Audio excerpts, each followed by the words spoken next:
Yəni mən düşünürəm ki, Eşən qardaş, ümumiyyətlə tövhid mövzuları demək olar ki, bütün müsəlmanlar üçün stolüstü bir kitab olmalıdır. Yəni hər dəfə təkrar qayıtmaq lazımdır. Yəni mütləq qayıdıb bu mövzular təkrarlanmalıdır.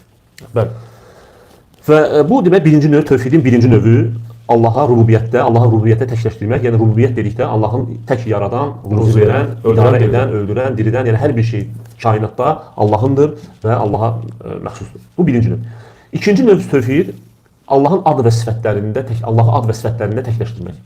Yəni bildiyimiz kimi Allah Taala'nın ad və sifətləri var. Bəli.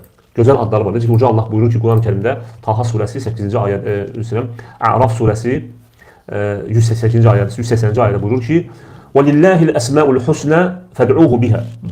Ve zerul-lezina yulhidun fi esma'ihi seyujzauna ma kanu ya'malun." Ən gözəl adlar Allahındır. Ona görə də Allah'a bu adlar vasitəsilə dua edin.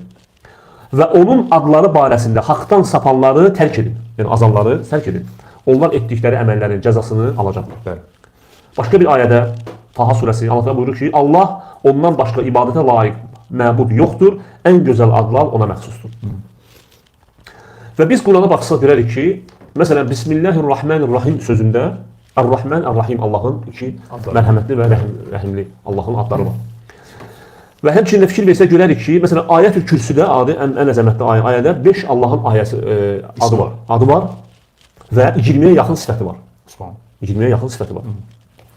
Və fikir versək görərik ki, Allah Taala'nın Quranda gələn ayələrinin az qala bütün ayələrdə ayənin sonu Allahın ad və sifətləri ilə bitir. Və huvel gafurur rahim, o bağışlayan və rəhimlidir. Və huves semiul alim, eşidən və görəndir və s. Yəni Allahın adları çoxdur. Yəni Quranı oxusa görərik ki, demək olar ki, ayələrin hər birinin sonu Allahın ad və sifətləri ilə